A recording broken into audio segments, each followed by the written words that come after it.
Let me tell you a story. And I need you to listen carefully because this one is going to twist in ways you won't see coming. Not even close. You think you know where this is going? You don't? Trust me, nobody ever does. This is the story of a man named Derek Holloway, 38 years old. Sharp jaw, expensive suits, the kind of smile that makes you trust him, and that's exactly why you shouldn't. He drove a Mercedes, leased, but nobody knew that. He wore a Rolex replica, but it gleamed just the same under restaurant lighting. He had a corner office in a downtown marketing firm, a title that said Senior Vice President, and a business card so thick you could practically feel the ambition bleeding through the cardstock. And he had a wife, a good wife, a patient wife. The kind of woman the world doesn't deserve but somehow keeps producing anyway. Her name was Linda Holloway, née Patterson, 36. Brown hair she kept in a loose ponytail most days.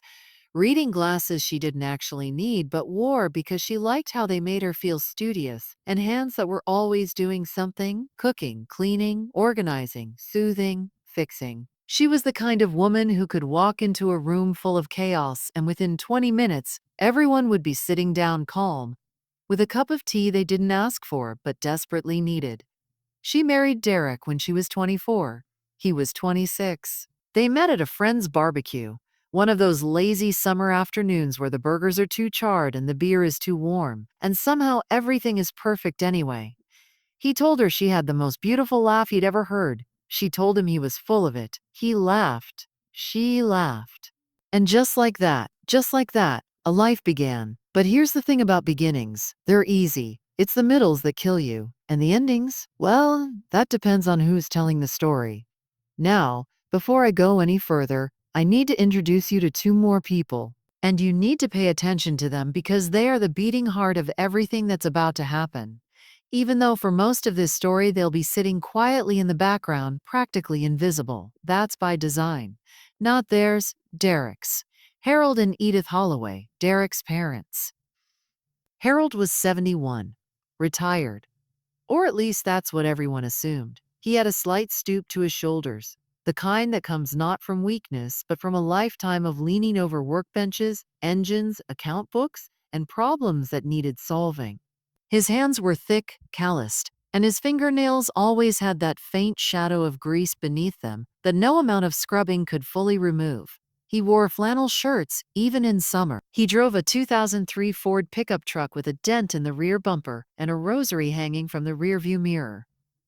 Edith was 68, small, quiet in the way that deep rivers are quiet. She wore cardigans with pockets she kept tissues in, and she had a habit of humming hymns when she thought no one was listening. Her eyes, and this is important, her eyes were sharp, sharper than anyone gave her credit for. They were pale blue, almost silver in certain lights, and they noticed everything, every single thing. She was the kind of woman people underestimated because she let them. Remember that detail matters more than you think. Together, Harold and Edith lived in a small, modest house on the outskirts of town. Cramped, some might say. The paint was peeling on the shutters. The garden was neat but unremarkable. The furniture inside was old, not antique old, just old. The kind of furniture you buy once and keep forever because replacing it seems wasteful. Their car was old, their clothes were old. Their television was one of those boxy ones from the early 2000s that still somehow worked. To the outside world, Harold and Edith Holloway were what you might politely call modest and what Derek in private called broke. And for a long time, that was the accepted truth. But I'm getting ahead of myself. Let me take you back to when things started to crack. Because every disaster has a hairline fracture that comes first. A tiny fissure that everyone ignores because acknowledging it would mean admitting that the foundation isn't as solid as it looks. For the Holloways, Derek and Linda, that fracture had a name. Vanessa Brooks, 29. Blonde highlights, yoga body, the kind of confidence that comes from never having been told no.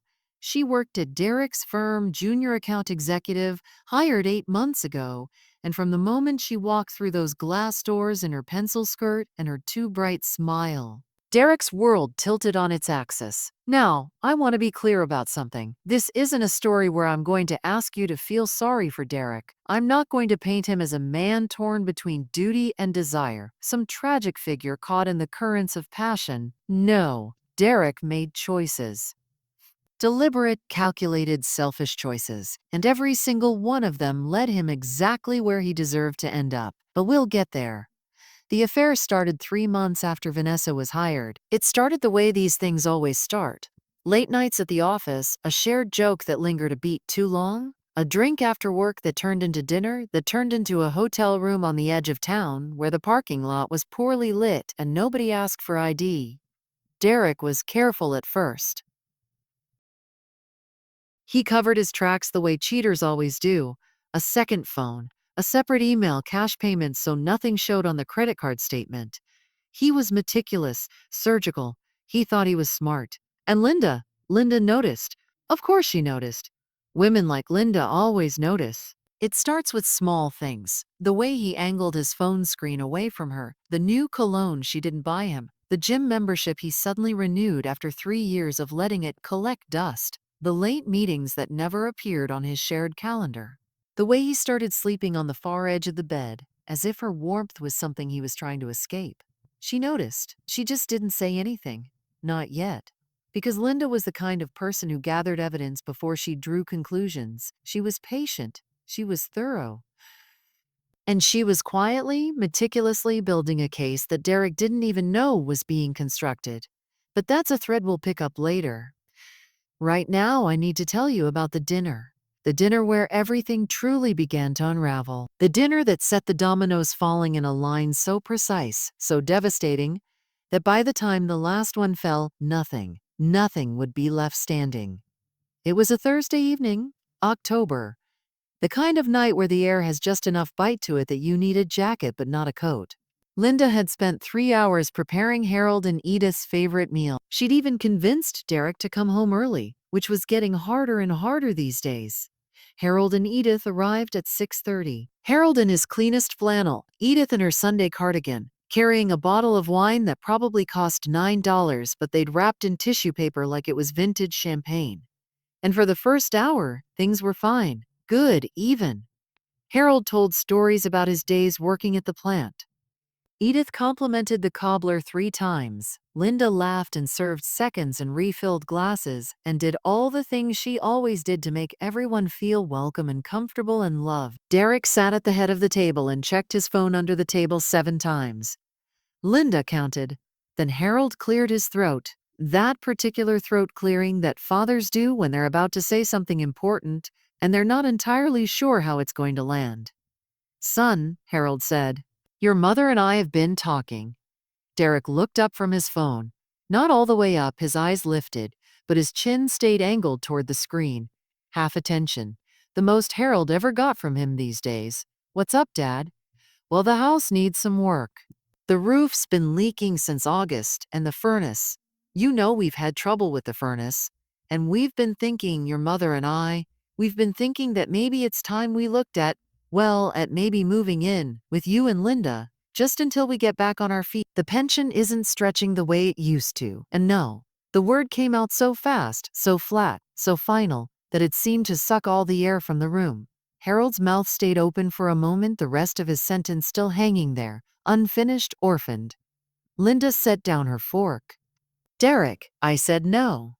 Derek finally put his phone down. His face had changed, hardened into something cold corporate, the same face he wore when he was cutting a deal or terminating an underperforming employee. "Dad, I've told you before, you and Mom need to figure this out on your own." "I can't. We can't. Have you living here. It's not practical." "Derek, they're your parents," Linda said, her voice careful, measured, but with an edge beneath it that anyone paying attention would have recognized as a warning. "I know they're my parents, Linda. That doesn't mean they move in with us. What are they going to contribute? Huh? They're retired, they have no income. Dad's truck barely runs. Mom needs medication that costs a fortune. What am I supposed to do? Take that on top of everything else?" Edith hadn't said a word. Said Sager. She sat in her chair, her hands folded in her lap, her silver blue eyes moving slowly from her son to her daughter-in-law and back again. She didn't cry. She didn't flinch. She just watched. And if you look closely, really closely, you might have seen the faintest shadow of something cross her face. Not hurt, not surprise. Something else. Something that looked almost like confirmation. Harold straightened in his chair. The stoop in his shoulders seemed to deepen, not from defeat, but from the effort of holding something back. I understand, son. We don't want to be a burden. We just thought, don't think, please. Just let me handle my life and you handle yours. That's how it works. The silence that followed was the kind that leaves bruises. Linda stared at her husband with something in her eyes that I can only describe as the moment you stop hoping. That specific moment, when the last thread of belief in someone snaps and you feel it go, like a guitar string breaking, and you know with absolute certainty that it can never be restrung. Harold and Edith left 20 minutes later. Linda walked them to their truck. She hugged Edith for a long time, longer than usual, and pressed a Tupperware container of leftover cobbler into Harold's hands. I'm sorry, she whispered. I'm so sorry. Edith patted her cheek, those silver blue eyes, steady and deep. You have nothing to apologize for, dear. Nothing at all.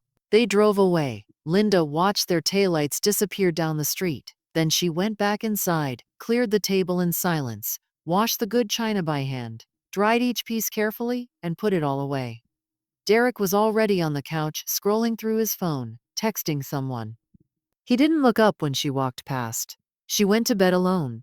She lay in the dark for a long time, staring at the ceiling, listening to the muffled sound of his laugh drifting up from downstairs. A laugh she used to love. A laugh that used to be hers. Now it belonged to someone else. And that's when Linda made her decision. Not the decision to divorce him. That came later. No, this was a different decision, a quieter one, the kind that changes the entire trajectory of a life without making a single sound. Linda decided that no matter what happened next, no matter how the cards fell, no matter what Derek did or didn't do, she would take care of Harold and Edith. She would not let them be discarded. She would not let them be forgotten. So, she would not let them spend their remaining years feeling like they were nothing more than an inconvenience, a line item on someone's budget that didn't justify the expense. She didn't know how yet. She didn't know when. But she made that promise to herself in the darkness of her bedroom, and she meant it with every fiber of her being. Hold on to that. Hold on to that promise, because it is the hinge upon which this entire story turns. Weeks passed. November bled into December. The holidays approached with all their manufactured warmth, and Derek, true to form, found excuses for all of it. He couldn't make Thanksgiving at his parents' house. Work trip, couldn't do Christmas Eve, client dinner. Couldn't even manage a phone call on Edith's birthday because he was in a meeting. He was, of course, with Vanessa. Every time. Every single time. Linda went to Harold and Edith's house alone for Thanksgiving. She brought a turkey she'd cooked herself, along with mashed potatoes, cranberry sauce, green beans, and 2 pies. She told them Derek was sorry he couldn't make it. She told them he sent his love. She lied and she hated herself for it, but she did it because she couldn't bear to see the look on Harold's face if she told the truth. Edith, of course, saw right through it.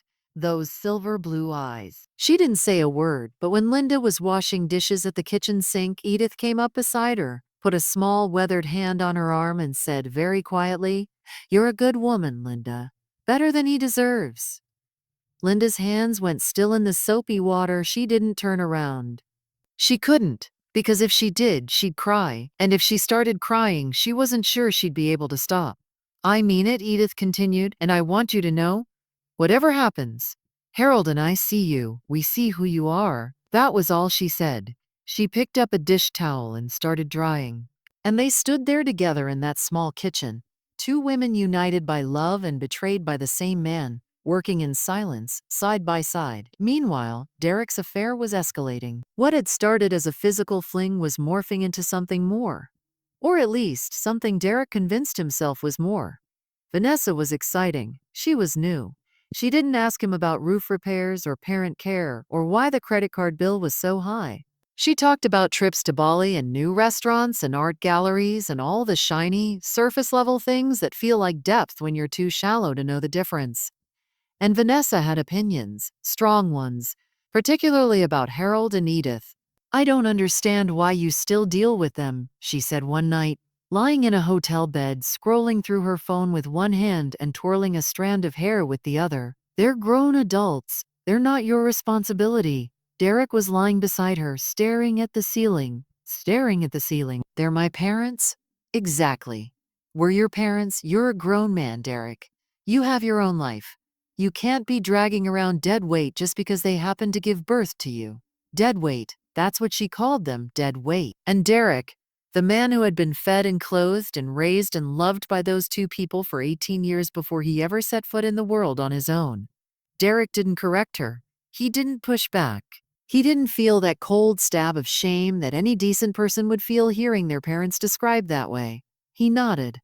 You're right, he said. You're absolutely right. And something shifted in him that night, something fundamental. The last remnants of whatever filial obligation he'd been carrying around like a vestigial organ were quietly, deliberately severed. Harold and Edith became in his mind a problem to be solved, an obstacle to be removed, dead weight to be cut loose. He started screening their calls. Then he stopped answering altogether. When Linda mentioned them, he changed the subject. When she suggested they visit, he found a reason not to. He was constructing a wall, brick by brick, between himself and the two people who had given him everything, and he was doing it with the casual efficiency of a man who had simply decided that some people weren't worth the trouble. January came, cold gray, merciless. And Derek came home one evening, stood in the kitchen doorway while Linda was making dinner, and said the words she'd been expecting for months but that still hit her like a physical blow. I want a divorce. Linda didn't drop the knife. She didn't gasp. She didn't scream. She didn't scream. She set the knife down carefully on the cutting board, wiped her hands on a dish towel, and turned to face him. Okay, she said, that threw him. He'd expected tears, he'd expected begging. He'd prepared a whole speech about how they'd grown apart and how this was better for both of them and how he hoped they could handle this like adults. He had the speech rehearsed. Vanessa had helped him practice it, but Linda just said okay, and his entire script became useless. Okay? He repeated, yes, okay, I'll call a lawyer in the morning. Derek stood there for a moment, disoriented, like a man who'd braced for a hurricane and got a light breeze instead. Then he nodded, turned around, and went upstairs to pack a bag. He moved in with Vanessa that same night. And here's where things get interesting. Here's where the story takes the first of several turns that you absolutely will not see coming. So lean in, pay attention, don't blink. Linda did call a lawyer the next morning. His name was Martin Caswell, a 54-year-old family law attorney with a salt and pepper beard, a reputation for meticulous preparation, and the calm, steady demeanor of a man who had seen every possible variation of human selfishness and was no longer surprised by any of it. She sat in his office, across a desk covered in neat stacks of paper, and told him everything: the affair, the neglect, the way Derek treated his parents, the financial details, the leased car, the fake Rolex, the credit card debt that Derek didn't know she knew about. She laid it all out, piece by piece, and Martin listened without interruption, his pen moving steadily across a legal pad. When she finished, he leaned back in his chair and looked at her. What do you want, Linda? She thought about it. Really thought about it. Not the quick surface level kind of thinking where you grab the first answer that floats to the top. Deep thinking. The kind that happens in the spaces between heartbeats. I want his parents, she said. Martin's pen stopped. He looked up. Excuse me, Harold and Edith, his parents. I want responsibility for them included in the divorce settlement.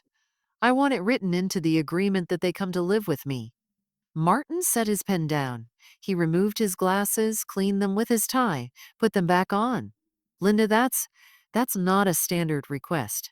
In fact, I've been practicing family law for 27 years, and I've never heard anyone ask for that.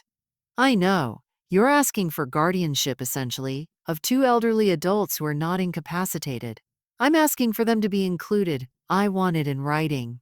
I want Derek to formally agree that they become my responsibility, that he relinquishes any claim or obligation. He could simply agree to that verbally. It doesn't need to be, it needs to be in the settlement. On paper, legal and binding. I want him to sign it. Martin studied her for a long time. He'd seen a lot of things in his career: vindictive spouses, greedy spouses, spouses who wanted revenge, spouses who wanted blood. But this was different. This woman wasn't trying to hurt anyone, she was trying to save someone. Two someones, actually. All right, he said. We'll draft it in. The divorce proceedings began in February. Derek hired his own lawyer, a fast-talking guy named Peterson, who wore too much cologne and kept checking his watch. And the negotiations started with all the warmth and goodwill of a hostage standoff. Derek wanted the house. Linda said fine. Derek wanted the savings account. Linda said fine. Derek wanted the furniture, the electronics, the artwork they'd collected over 12 years of marriage. Linda said fine, fine, fine. Derek was getting suspicious. She's agreeing to everything, he told Vanessa that night. She hasn't fought me on a single thing. Maybe she just wants it over with, Vanessa said, not looking up from her phone. Good. The faster this is done, the faster we can move on. Yeah, but it's weird. She hasn't asked for anything. Count your blessings. But Derek couldn't shake the feeling that something was off. Linda was too calm, too agreeable, too willing to walk away from a 12-year marriage with nothing but the clothes on her back and a handshake. In his experience, and Derek had a lot of experience with transactions, when someone gave up everything without a fight, it meant they were playing a longer game. He just couldn't figure out what the game was. The answer came 2 weeks later. They were in the mediator's office. Derek, his lawyer Peterson, Linda, and her lawyer Martin. The room was beige and clinical, the kind of room designed to be so aggressively neutral that it drained all emotion from everyone in it. Fluorescent lights, a long table, coffee that tasted like cardboard. They'd been going through the asset division for an hour. Derek had gotten everything he wanted. The house, the car, the actual car, not the leased Mercedes, the savings, the retirement account, everything. Linda had asked for nothing. And then Martin Caswell opened a folder, cleared his throat, and said, "There is one additional item my client would like to include in the settlement." Peterson looked up, suddenly alert. Derek straightened in his chair. "My client requests that the custody and care of Harold and Edith Holloway, the respondent's parents, be formally transferred to her as part of the divorce agreement. She requests that Mr. Holloway sign a legal document relinquishing any responsibility for their care, housing, and welfare, and that this responsibility be assumed entirely by Mrs. Holloway." Silence. Then Derek laughed. Not a small laugh. Not a polite, confused laugh. A full, genuine, from the gut laugh that echoed off the beige walls and the fluorescent lights and the cardboard coffee. He leaned back in his chair and laughed until his eyes watered. Peterson looked at him uncertainly. "Derek, she wants my parents?" Derek said, still laughing. "That's her demand. That's what she's been waiting for." Martin's face remained perfectly neutral. "That's correct." Derek wiped his eyes. He looked at Linda across the table. Really looked at her, maybe for the first time in years, and what he saw was a woman he no longer understood, a woman he'd already dismissed. A woman who, in his mind, was making the most absurd, the most pathetic, the most laughably stupid request he'd ever heard. "Let me get this straight," he said, leaning forward. "You're giving up the house, the savings, the retirement fund, everything. And all you want is my 71-year-old father and my 68-year-old mother? Two retired people with no money, bad health, and a broken-down truck?" Linda looked at him steadily. Her face betrayed nothing. "Yes." Derek turned to Peterson. "Can she do that? Is that even legal?" Peterson shifted uncomfortably. "It's unconventional. But if both parties agree to the terms and the parents consent, there's no legal barrier to including such a provision in the settlement." Derek looked back at Linda. He searched her face for the trick, the trap, the hidden angle. He couldn't find it, because the angle wasn't hidden in her face. It was hidden in a place he'd never think to look. In the quiet, unassuming lives of two old people he'd already written off as worthless. "This is really what you want," he said. "Not a question, statement of incredulity. This is really what I want." Another laugh. Shorter this time, but no less genuine. "Then you've got a deal." "Hell, I'll throw in $3,000 just so Peterson here doesn't have to put zero on the settlement paperwork. He said it like a joke, like a punchline, like the most generous thing a man had ever done for a woman who clearly didn't know how to negotiate. $3,000. And his parents, that was the price of 12 years of marriage. He signed the papers with a flourish, an actual flourish, a dramatic sweep of the pen that he probably thought looked confident and decisive, but actually looked like what it was. A man so eager to rid himself of every last connection to his former life that he didn't even read the fine print. Then he stood up, buttoned his jacket, and offered his hand to Linda. "No hard feelings," he said. She looked at his hand. Then she looked at his face. Then she took his hand and shook it once, with a grip that was firm and steady and completely devoid of warmth. "No hard feelings," she said. And that was it. 12 years, one signature, $3,000, done. Derek walked out of that office with a smile on his face and a spring in his step, already dialing Vanessa's number to share the hilarious, unbelievable, absolutely priceless story of how his ex-wife had demanded his elderly, broke parents as her divorce settlement. Vanessa laughed, too. "Of course she did. She actually wanted them?" Vanessa howled. "Oh my God, that's the funniest thing I've ever heard. She could have asked for the house. She could have asked for half of everything, and she asked for your parents?" "I know," Derek said, grinning so wide his cheeks ached. "I know. I almost feel bad for her. Almost." They laughed together, driving to an expensive restaurant to celebrate his freedom, his cleverness, his escape. He felt like the smartest man in the world. Remember that feeling. Remember exactly how good he felt in that moment. Because the universe has a particular sense of humor when it comes to men who feel too good about themselves. It lets them ride that high, just long enough for the fall to be truly spectacular. Linda picked up Harold and Edith on a Saturday morning. She'd rented a small apartment. Nothing fancy, 2 bedrooms, a kitchen with good light, a bathroom with a walk-in shower that would be easier for Harold's knees. She'd furnished it with second-hand furniture that she'd cleaned and polished until it looked almost new. She'd stocked the kitchen with groceries. She'd put fresh sheets on the beds and towels in the bathroom and flowers on the kitchen table. She drove to their house, that small, peeling, modest house on the outskirts of town, and found them sitting on the porch, waiting, 2 suitcases between them. Harold in his flannel, Edith in her cardigan. They looked like 2 people who had been packed and ready for a very long time. "You didn't have to do this," Harold said as Linda loaded the suitcases into her trunk. "I know," she said. "I wanted to. You gave up everything," he said. His voice was rough, not emotional. Harold wasn't a crier, but rough, like the words themselves had texture. The house, the money. Everything. Linda closed the trunk and turned to face him. She put her hands on his shoulders, those stooped, strong shoulders, and she looked him in the eyes. "Mr. Holloway, Harold, I didn't give up everything. I kept the only things that mattered." Harold's jaw tightened. He nodded once quickly and got in the car. Edith was slower. She stood on the porch for a moment, looking back at the house. 50 years of memories in those walls. 50 years of dinners and arguments and laughter and quiet mornings and loud evenings and all the million tiny moments that make up a life lived together. Then she turned to Linda and she smiled, a real smile. Not the polite social smile she wore like armor, but a deep, genuine, radiant smile that transformed her entire face and made her look, for just a moment, like the young woman she'd been when she and Harold had first moved into that house half a century ago.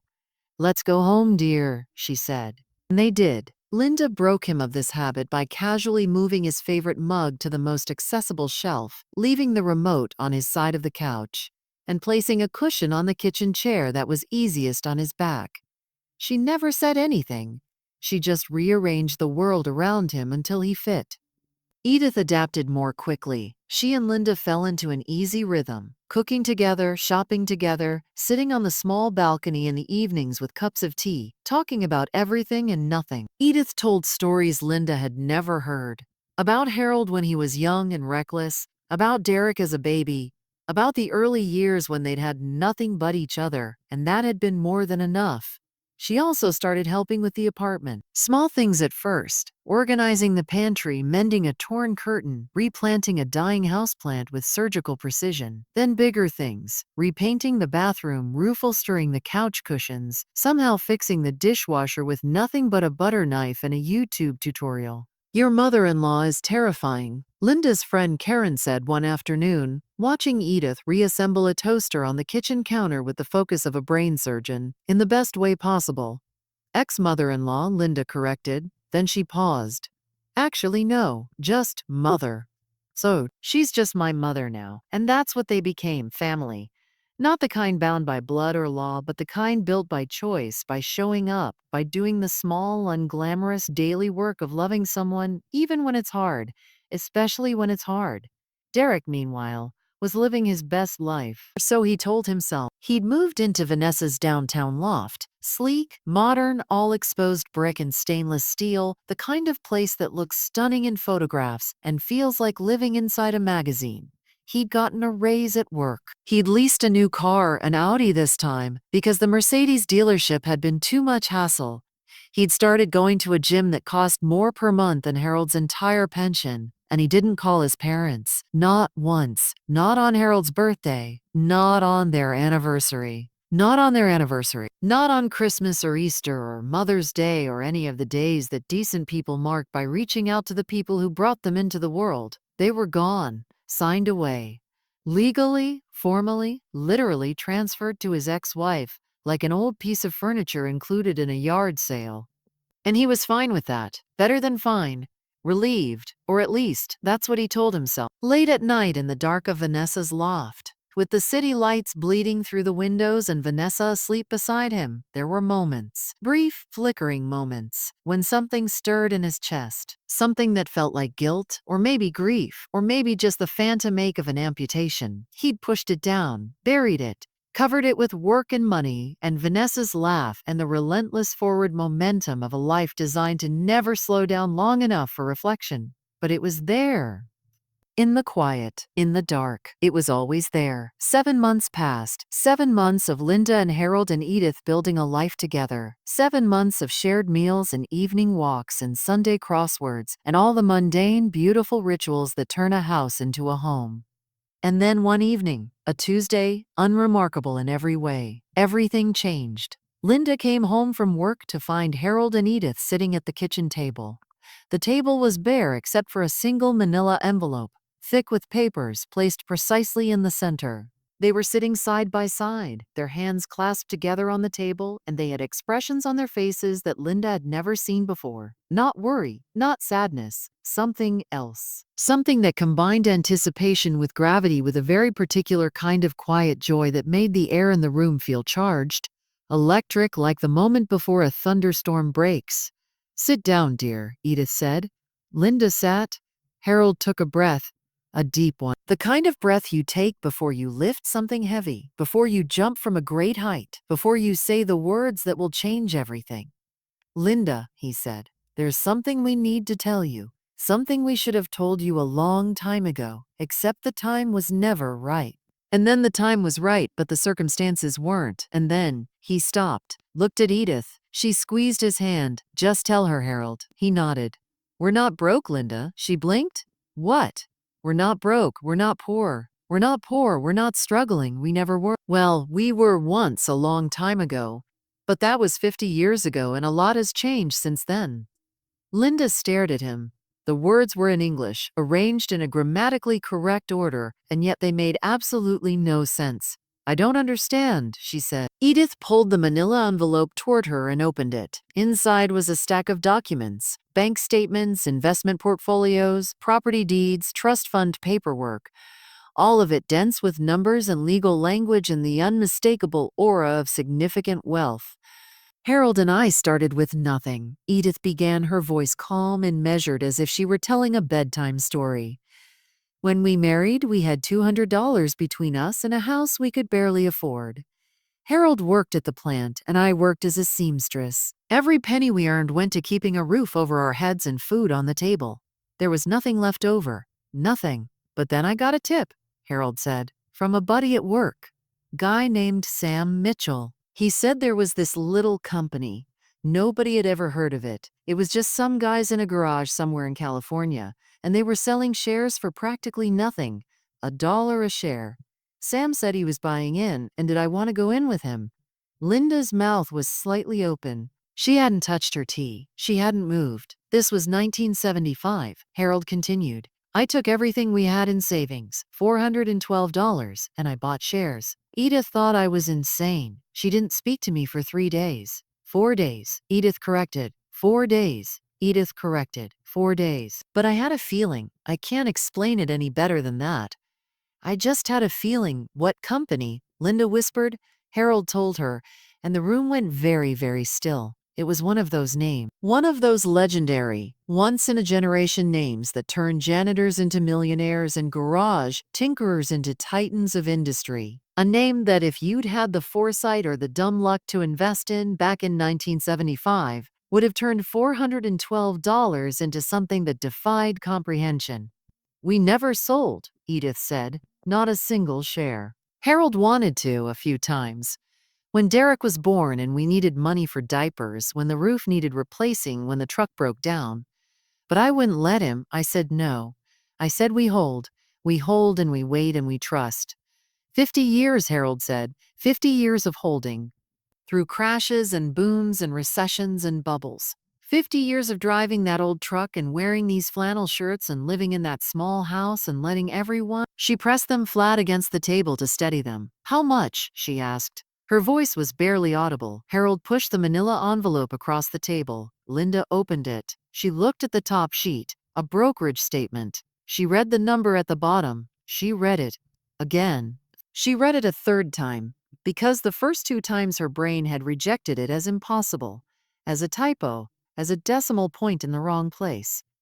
But it wasn't a typo, and the decimal point was exactly where it should be. Harold and Edith Holloway were worth. And I want you to sit with this for a moment. I want you to let this sink in the way it sank into Linda. They were worth just over $47 million. $47 million. 50 years of compound growth. 50 years of dividends reinvested. 50 years of patience, discipline, and the almost superhuman ability to sit still while the world around them told them they were poor and powerless and past their prime. Linda looked up from the paper. Tears were streaming down her face. Not tears of greed or calculation. She wasn't doing mental math about what this meant for her. She was crying because she understood, suddenly and completely, what this meant about them, about who they were, about the magnitude of their self-control, their wisdom, their quiet, unshakable dignity in the face of a son who had called them dead weight, and a world that had dismissed them as irrelevant. Why? She whispered. Why did you hide it? Edith's silver blue eyes were bright, not with tears. Edith never cried, but with something fierce and luminous, a light that had been banked for decades and was finally being allowed to burn. Because money changes people, dear, you know that. You've seen what it does. We watched Derek grow up, and we saw, early before you, before Vanessa, before any of it. We saw what he was becoming. We saw the way his eyes lit up when he talked about things instead of people. We saw the way he measured worth in dollars instead of character. And we knew, Harold and I both knew, that if he found out about the money, it would destroy whatever was left of the boy we raised. So we hid it, Harold said. We lived small. We drove the old truck. We wore the old clothes. We let him think we were poor because we wanted to see. We needed to see what kind of man he would be when he thought there was nothing to gain from loving us. The silence that followed was profound. Not empty silence, full silence. The kind of silence that contains an entire philosophy, an entire life's worth of love and loss and hard-won wisdom. And we got our answer, Edith said quietly. Didn't we? It wasn't a question. Linda couldn't speak. She was sobbing now. Not delicately, not prettily, but the deep, shaking, full-body sobs of a woman who has just had the veil pulled back on a truth so vast and so devastating and so beautiful that it overwhelmed every circuit in her emotional framework. Harold reached across the table and took her hand. His grip was strong, calloused and warm and absolutely unshakably steady. We want to give it to you, he said. Linda shook her head. No, I can't. That's your money. You earned it. You sacrificed for it. For 50 years, you. We sacrificed for this, Edith said, gesturing around the small apartment. For this, for someone who would choose us when there was no reason to, for someone who would give up a house and a savings account and a comfortable life just to make sure two old people weren't left behind. That's what we sacrificed for, Linda. You. Harold slid another document across the table. A trust fund, already drawn up, already signed by both of them, already notarized and witnessed and legally ironclad. The beneficiary was Linda Patterson Holloway. The amount was the full 47 million. Everything, Harold said. Every penny, it's yours. Linda stared at the document, then she stared at them, then she stared at the document again. And then she did something that surprised all three of them, including herself. She laughed. Not a bitter laugh, not a triumphant laugh. A pure, clean, joyful laugh that came from somewhere deep and untouched. Somewhere that the last 2 years of pain and betrayal and humiliation hadn't been able to reach. He traded you, she said, laughing and crying simultaneously, for $3,000. He traded $47 million for 3,000. Harold nodded. A slow smile spread across his weathered face. Yes, yes, he did. He wanted the Audi, Edith said dryly. He got the Audi, and then all three of them were laughing.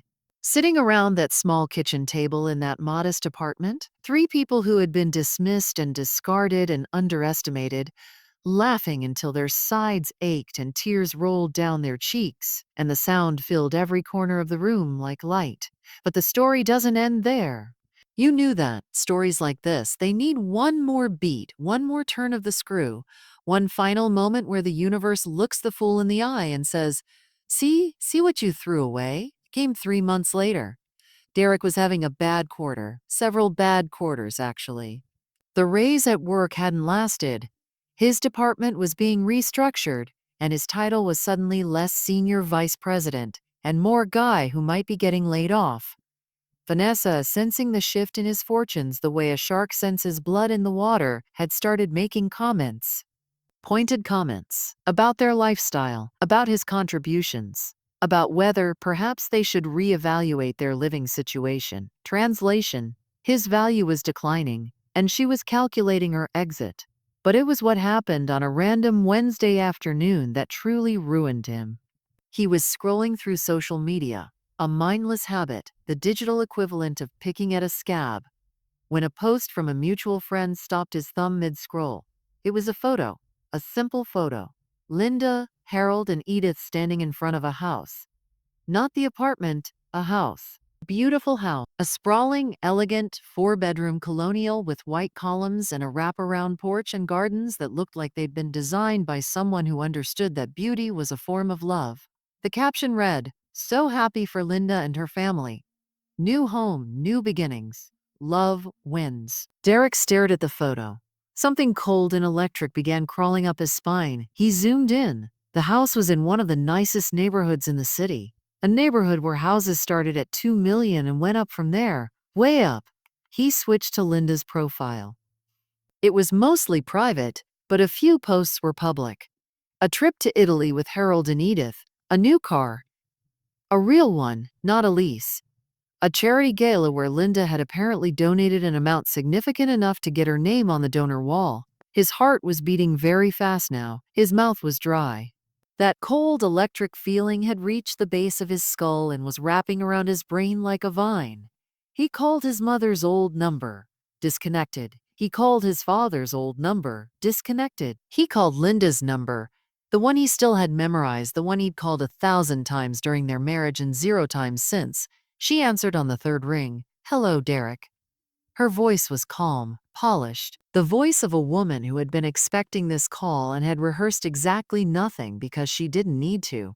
"Linda, what the hell is going on? You'll have to be more specific. The house, the trips, how are you affording all this? You walked away from the divorce with nothing. $3,000 and my parents." A pause, a long, deliberate, exquisitely calibrated pause. "Yes," Linda said. "That's exactly what I walked away with. So explain it to me. Where did the money come from?" Another pause. He could almost hear her deciding how much to tell him. How much he deserved to know. Whether it was mercy or cruelty to pull back the curtain, she chose mercy. Or maybe it was cruelty. Sometimes they're the same thing. Your parents, Derek. The money came from your parents. Silence on the line. My parents don't have money. They're broke. They've been broke their entire lives. Dad worked at a plant. Mom was a seamstress. They couldn't even fix their own roof. They couldn't fix their roof because they chose not to fix their roof. There's a difference. What are you talking about? Your father made an investment. In 1975, $412 in a company that no one had heard of. And he held that investment for 50 years. 50 years, Derek, through everything. And that $412 became $47 million. The silence that followed was not the kind that contains wisdom or grace or any of the noble qualities I've attributed to silence earlier in this story. This was a different kind of silence. This was the silence of a man whose entire reality has just been dismantled, brick by brick, in the space of 30 seconds. This was the silence of a man standing at the edge of an abyss he dug himself. That's not possible. It's not only possible, it's documented. Tax records, brokerage statements, trust fund paperwork. All of it legal, all of it real, all of it now in my name. In your... He couldn't finish the sentence. His voice had developed a crack, a fracture that ran through every word like a fault line. They gave it to me, Derek. All of it. Because I chose them. Because when you signed that paper you were so eager to sign, that paper you signed with a flourish and a laugh, you didn't just give up your parents. You gave up everything they had, everything they'd built, everything they'd been saving for 50 years. They can't do that. I'll contest it. I'll get a lawyer. That money should be mine. They're my parents. I'm their son. Linda's voice didn't waver. Not even a fraction of a degree. You were their son. Then you signed a document that said otherwise. Your own lawyer reviewed it. You agreed to relinquish all responsibility and all claims. All claims, Derek. That includes inheritance. That includes everything. Martin made sure of that. You would have known if you'd bothered to read what you were signing instead of laughing your way through the most important document of your life. Derek's hand was shaking. The phone was vibrating against his ear like a small, desperate animal. They hid it. They lied to me. My whole life, they let me think. They didn't lie to you. They tested you, and you failed. You failed in every way a person can fail. You chose a woman who called them dead weight. You chose money over family. You chose comfort over character. And when given the chance, when given every possible chance to do the right thing, you chose yourself. Every single time. He opened his mouth to respond, but nothing came out. There were no words. There was no argument. There was no angle, no deal, no strategy that could undo what he had done. He had signed his parents away for $3,000 and a laugh, and they had been carrying a fortune he couldn't have imagined in his most ambitious dreams. Linda, don't call this number again, Derek. She hung up. He stood in Vanessa's loft, that sleek, cold magazine spread loft, and he held the phone to his ear long after the line went dead. Listening to the silence, trying to locate the exact moment his life had gone wrong and realizing, with a horror that settled into his bones like winter, that it hadn't been one moment. It had been 1,000 moments, 1,000 small choices, each one a step away from the people who loved him, each one a brick in the wall he'd built between himself and the only fortune that had ever truly mattered. He sank into a chair. Vanessa walked in 20 minutes later, shopping bags in both hands, and found him sitting in the dark. "What's wrong with you?" she asked, flipping on the light. He told her. All of it. The investment, the 50 years, the $47 million, the trust fund in Linda's name. Vanessa's face went through several changes during his recounting. Confusion, disbelief, calculation, and this was the one that really drove the knife home, contempt. Pure, undiluted contempt for the man sitting in front of her, not because of what he'd done to his parents, not because of the moral failure, but because he'd had access to $47 million and had been too stupid to know it. "You're telling me," she said slowly, "that your parents were sitting on $47 million and you gave them away in a divorce settlement for $3,000. I didn't know. You didn't know because you didn't pay attention. Because you were too busy trying to get rid of them. My God, Derek, do you realize what we could have?" She stopped. But the damage was done. That we hung in the air between them like a verdict. That hungry, acquisitive we that told him everything he needed to know about what she was and what they were. Get out, she said. What? Get out of my apartment? I'm not. I can't even look at you right now. Get out. He got out. He drove to a bar in his leased Audi. The Audi that suddenly felt ridiculous. A child's toy compared to what he could have had. And he sat there until closing time, drinking whiskey he couldn't taste, surrounded by strangers who didn't know his name. And in the apartment across town, the one that Linda had already moved out of, into the beautiful colonial with the wraparound porch. Harold and Edith Holloway sat in their new living room, in their new chairs, in front of a fireplace that crackled and popped with a warmth that wasn't just physical. Edith was knitting. Harold was reading the newspaper. Linda was in the kitchen, making dinner, humming a hymn she'd learned from Edith, one of the old ones, one of the ones about grace. And if you'd walked past that house on that Wednesday evening, you would have seen light pouring from every window. Warm, golden light. The kind that makes you slow down, makes you think about the people inside and the life they're building and the choices they made to get there. Harold set down his newspaper and looked at Edith. Do you think he'll be all right? He asked. His voice was quiet, because despite everything, despite the rejection, the cruelty, the abandonment, he was still a father.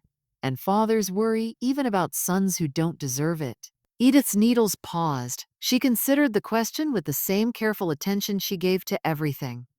I think, she said, that he'll become whatever he chooses to become, same as everyone. Harold nodded, picked up his newspaper, went back to reading. In the kitchen, Linda set the table for three.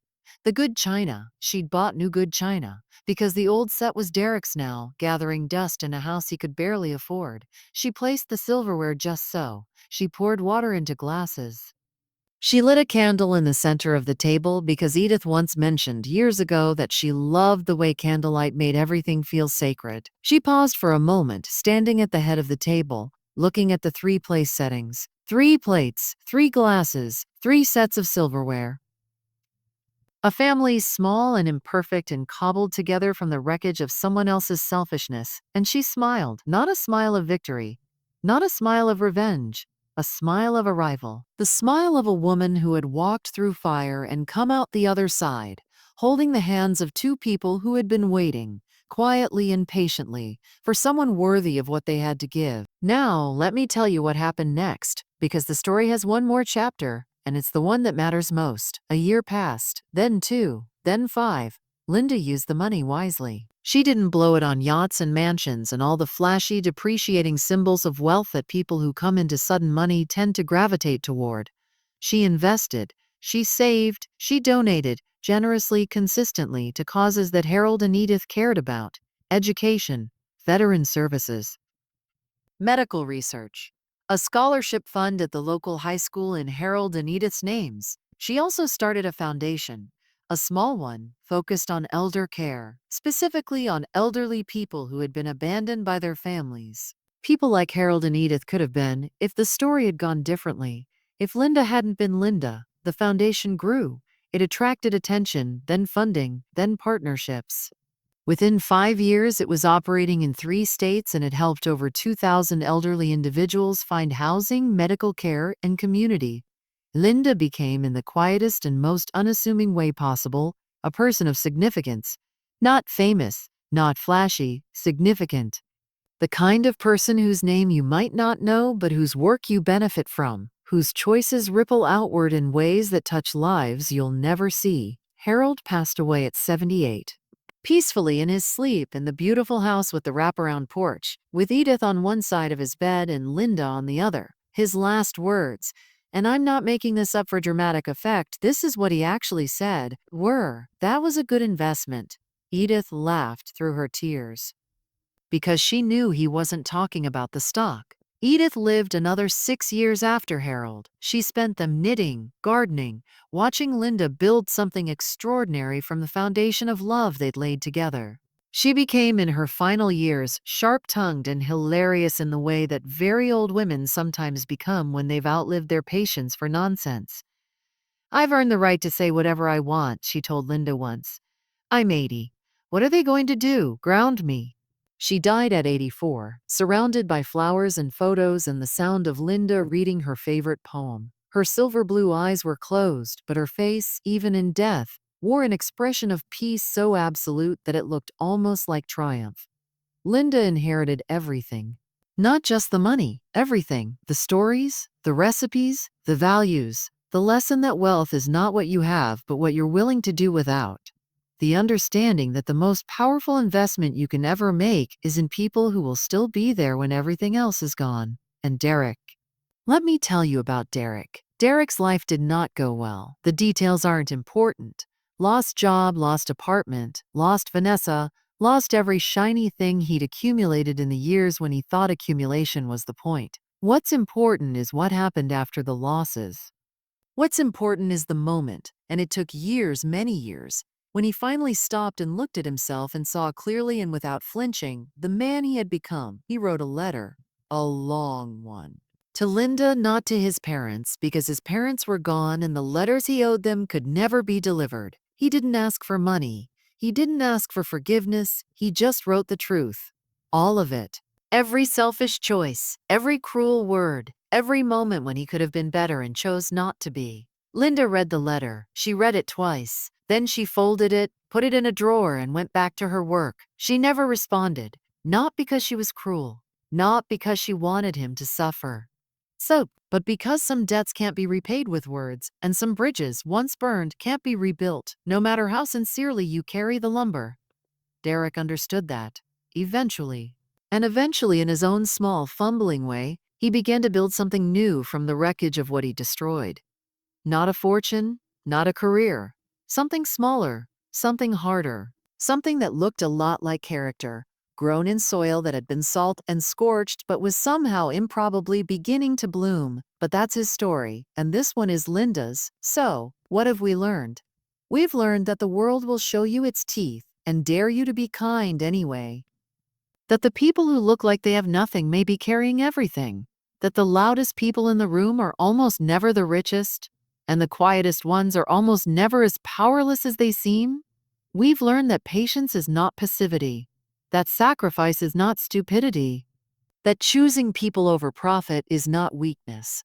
It is the most radical, most courageous, most devastatingly intelligent investment a human being can make. We've learned that a man can trade his parents for $3,000 and a clean conscience, and that the universe will take that trade and raise it to 47 million, and it will put every single penny in the hands of the person who didn't ask for a dime.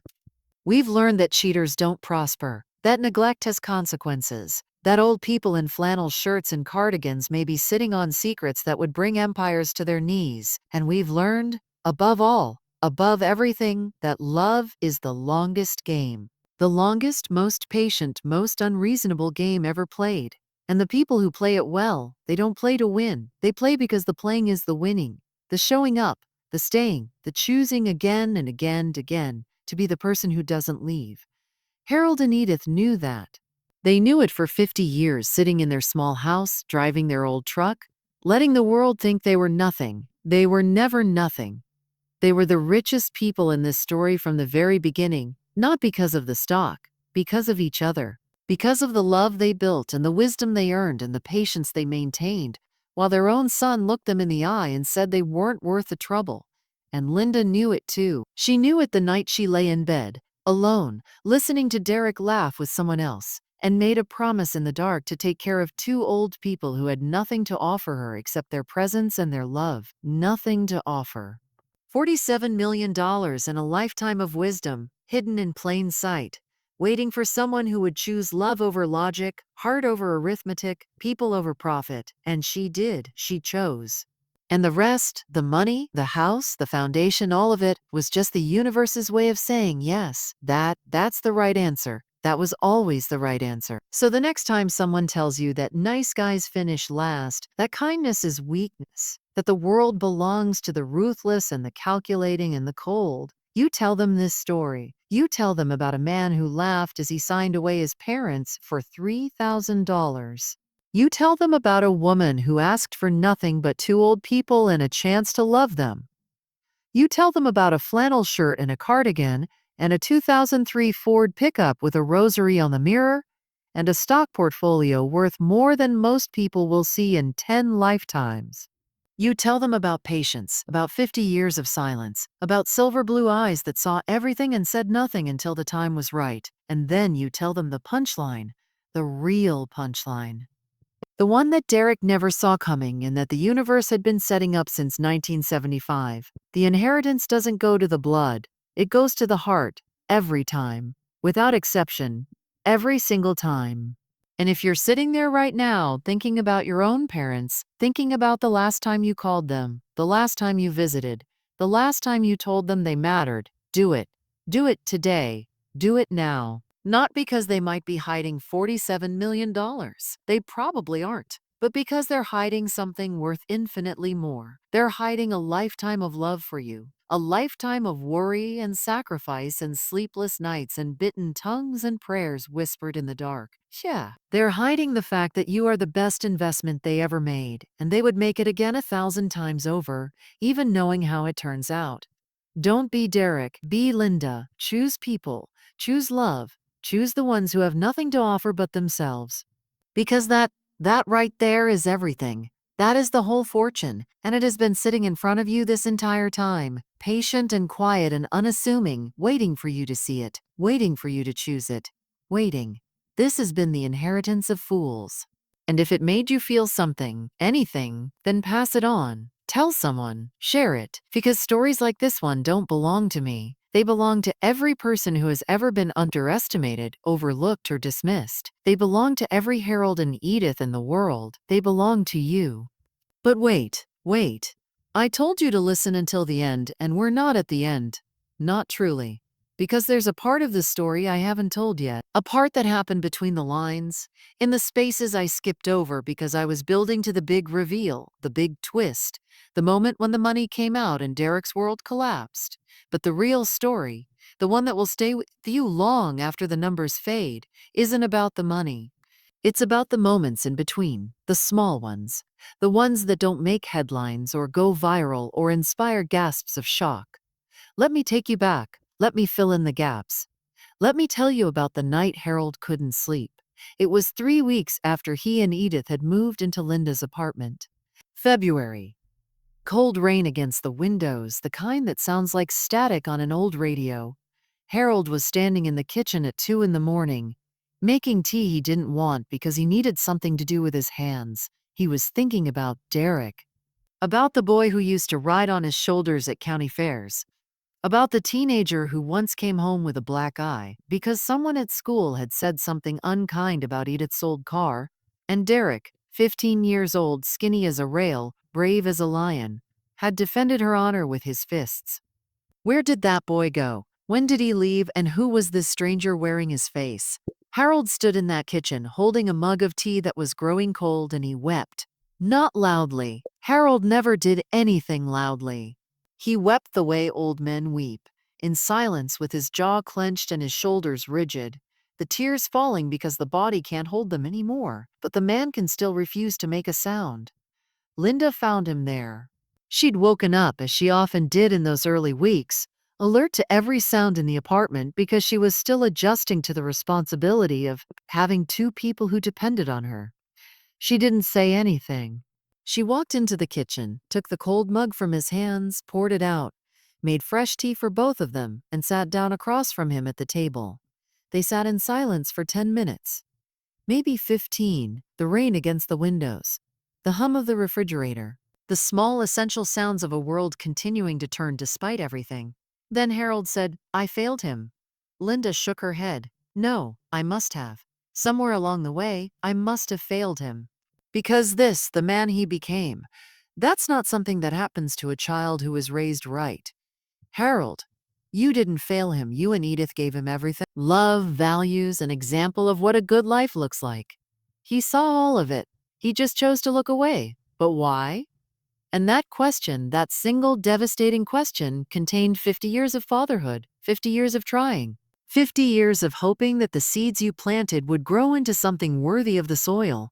Linda reached across the table and put her hand over his. "I don't know why. I wish I did. But I know this. What he does with his life is his choice. What you do with yours is yours, and you're here. You're here and you're safe, and you're not alone. That counts for something. Harold looked at her, his eyes, red-rimmed, exhausted, ancient, and young at the same time, searched her face for something. Permission, maybe. Permission to let go. To stop carrying the weight of a son who didn't want to be carried. It counts for everything, he said. And that was the night Harold Holloway stopped grieving his son and started living his life. Not that the grief disappeared, it never does, not completely, not for a parent. But it shifted. It moved from the center of his chest to a smaller room, a quieter room, one he could close the door on most days and open only when he chose. He started waking up earlier, making breakfast. Eggs and toast and coffee so strong it could strip paint, the way he'd made it for 40 years at the plant before his shift. He'd have everything ready by the time Linda and Edith came to the kitchen. Plates set, napkins folded, orange juice poured. You don't have to do this, Linda would say every morning, already reaching for the coffee. I know, Harold would say, every morning, already cracking the next egg. Sit down. It became their ritual, their cornerstone. The first fixed point of every day, around which everything else arranged itself. Let me tell you about Edith's garden. The apartment had a small balcony, maybe 6 feet by 4 feet. Barely room for 2 chairs and a table, but Edith looked at it and saw something else. She saw possibility. Within a month, that balcony was transformed. Pots of herbs, basil, rosemary, thyme, mint, window boxes of flowers, marigolds and petunias, and something purple that Linda could never identify but that smelled like heaven after rain. A small tomato plant that Edith talked to every morning like it was a child. It needs encouragement, she explained when Linda caught her whispering to a cherry tomato vine. Everything does. The neighbors noticed. Of course they did. In an apartment complex where most balconies featured dead succulents and forgotten lawn chairs, Edith's small paradise was a beacon. People started stopping by to ask her advice. How do you keep the basil from bolting? What's the secret to getting tomatoes in containers? Why do my marigolds keep dying? Edith answered every question with patience and precision. She started sharing seedlings, then cuttings, then full pots of herbs wrapped in newspaper with care instructions written in her careful, looping handwriting. Within 3 months, half the apartment complex had gardens. Balconies that had been barren for years were suddenly bursting with green. The building's property manager, a grumpy man named Phil who disapproved of anything that deviated from the lease agreement, came by to complain and left 20 minutes later with a pot of basil and a recipe for pesto. She's a force of nature, Phil told Linda. Literally. And here's the thing about Edith's garden. Proof that the most important kind of growth happens quietly, patiently, one leaf at a time. Just like a stock portfolio that starts with $412. Just like a love that starts with a promise in the dark. Let me tell you about the day Linda almost told Derek the truth. This was 4 months after the divorce. 2 months before Harold and Edith revealed their secret.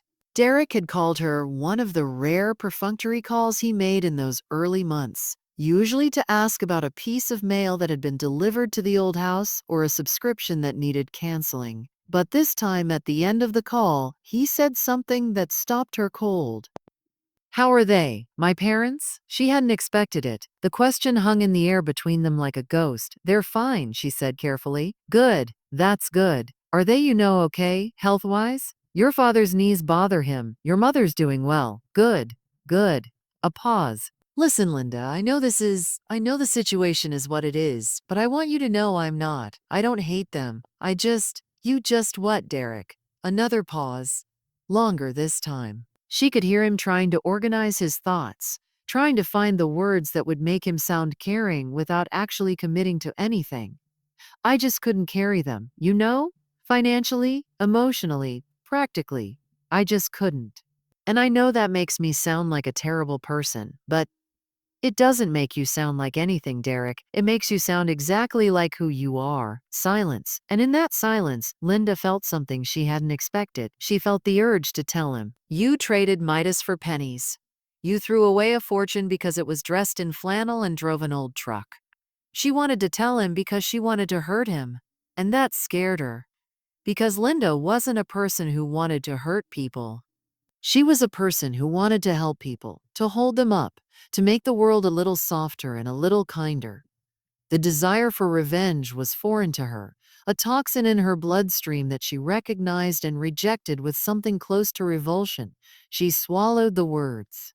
She let the silence stand. "Take care of yourself, Derek," she said, and hung up. Then she sat on the couch for a very long time, breathing slowly, reminding herself that the best revenge is not a weapon. The best revenge is a life well lived. The best revenge is the kind that requires no action, no cruelty, no lowering of yourself to meet someone else's worst impulses. The best revenge is simply becoming the person they were too foolish to appreciate. Let me tell you about the first Christmas. Linda hadn't celebrated Christmas properly in years. With Derek, the holiday had become a performance. Expensive gifts chosen for their price tags rather than their meaning. Parties attended for networking rather than joy. A tree decorated by a service because neither of them had the time or the inclination to do it themselves. But this year, the first year with Harold and Edith, she wanted to do it right. She bought a tree, a real one, from a lot on the edge of town, run by a bearded man named Dave who wore a Santa hat and gave free hot chocolate to anyone who asked. She dragged it up the stairs to the apartment, leaving a trail of pine needles that the building superintendent would later describe as a crime scene of festivity. Harold helped her set it up. They leaned it against the wall and stood back and stared at it. "It's crooked," Harold said. "I know. I know. And it's shedding. I know. It's perfect. I know. Edith decorated it. Not with expensive ornaments or coordinated color schemes, but with things. Real things. A pine cone Harold had picked up on a walk. A paper snowflake Linda made from a tutorial that turned out lopsided and ridiculous. A small wooden angel that Edith had kept in her jewelry box for 40 years. Hand carved by Harold on their first anniversary when they had no money for a proper gift. "This was the best present anyone ever gave me," Edith said, hanging it on the highest branch she could reach. "And that includes the $47 million. Harold laughed, a real laugh.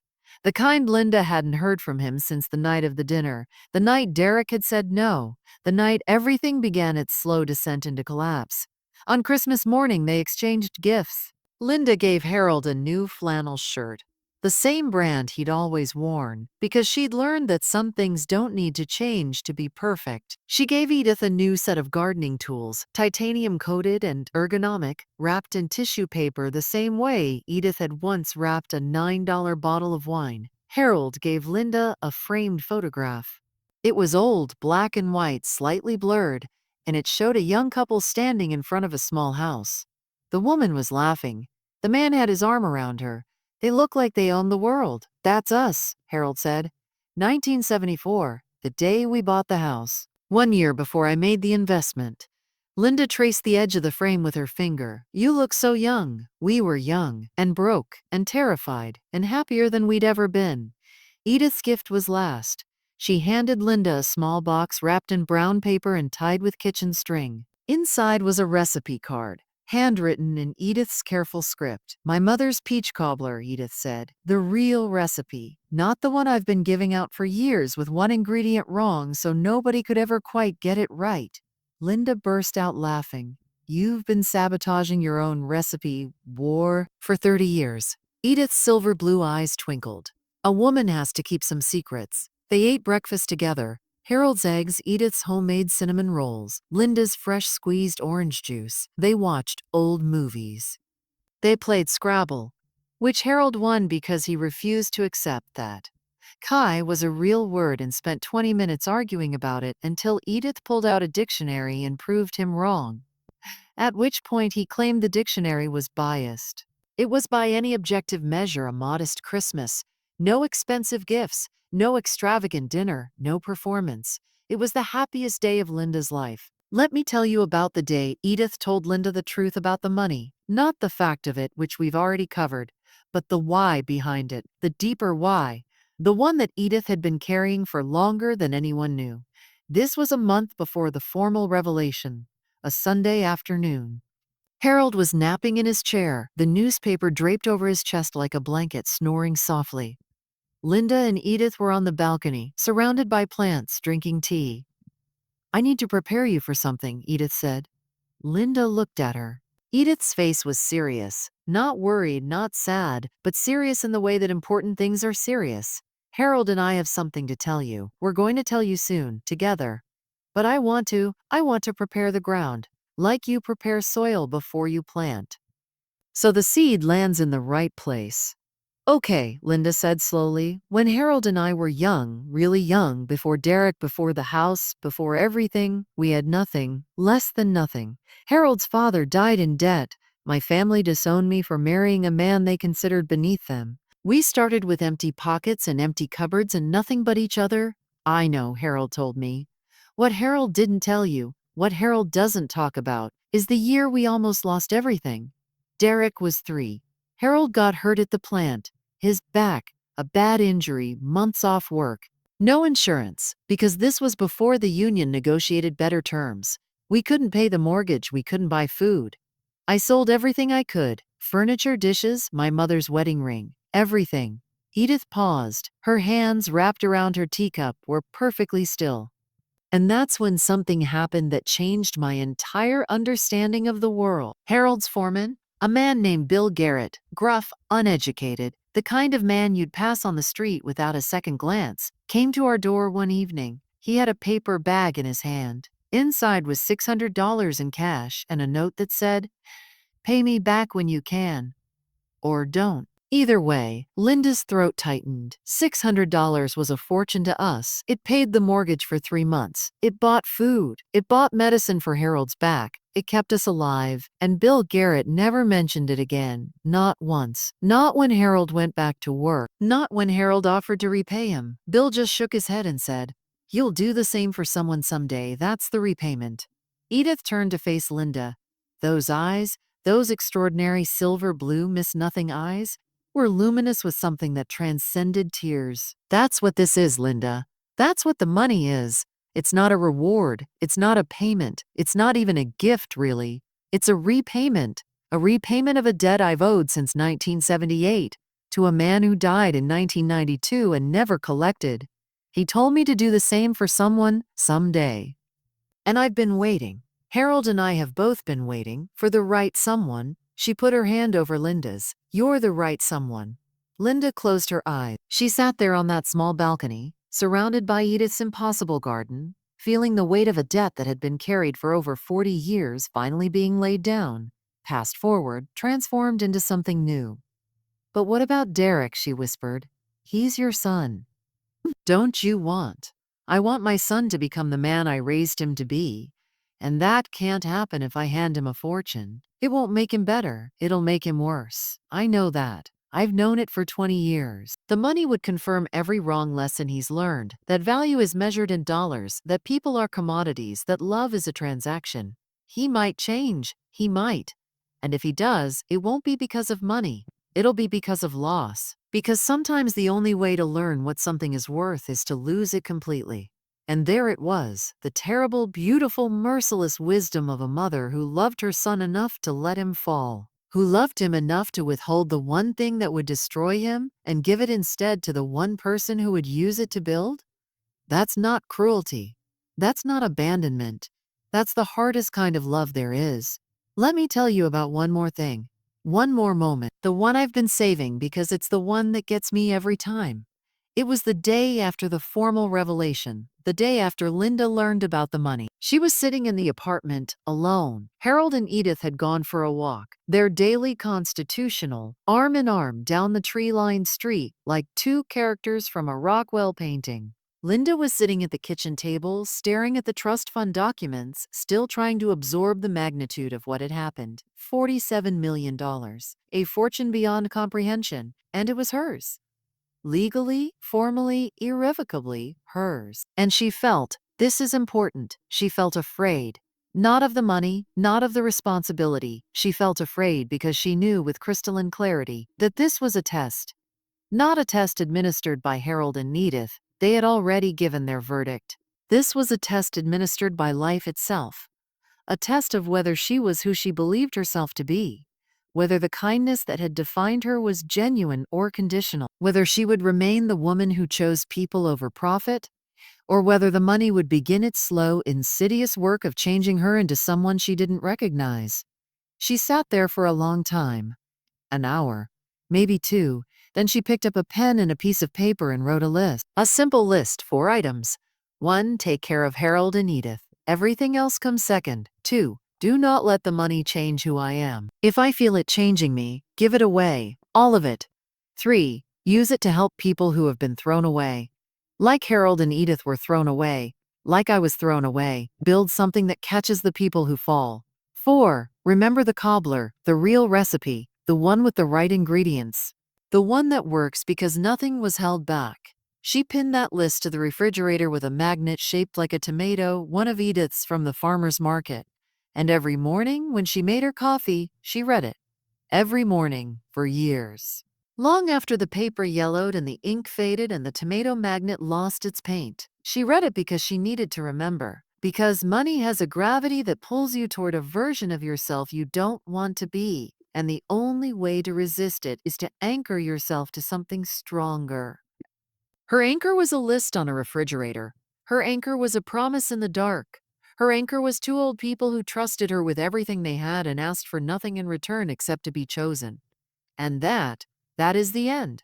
The real end. Not the dramatic confrontation between Derek and the truth. Not the reveal of the money or the collapse of a selfish man's delusions. Those are the fireworks. Those are the parts that make you gasp and shake your head and say, he got what he deserved.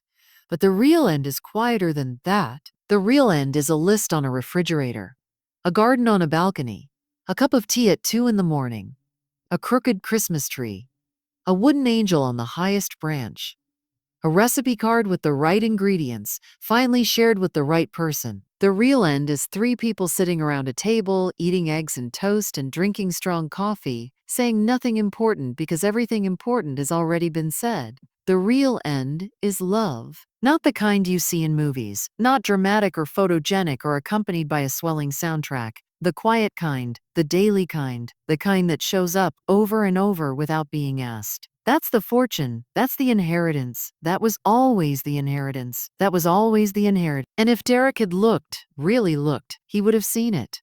It was there the whole time, sitting across from him at a dinner table, wrapped in flannel, wearing a cardigan with tissues in the pockets, humming hymns when no one was listening. He just never looked. Don't make his mistake. Look, see, choose. And when the world tells you that kindness is weakness, that generosity is foolishness, that the old and the broke and the quiet have nothing to offer you, remember this story, remember Harold, remember Edith, remember Linda. Remember that $412, planted in patience and watered with faith, can grow into 47 million. And remember that the woman who asked for nothing ended up with everything. Not because she was lucky, because she was good.